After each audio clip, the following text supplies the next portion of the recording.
কে যেন কাকলি আমারে দিয়ে যেতে চায়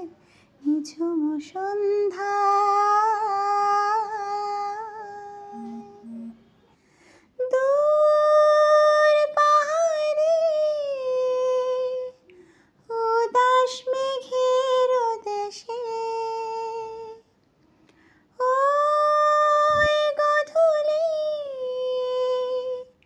রঙিন সোহাগ মিশে বনের মরমরে বাতাস চুপি চুপি কি বাঁশি ফেলে রাখে হায় নিঝুম সন্ধ্যায় পান্থ পাখিরা বুঝি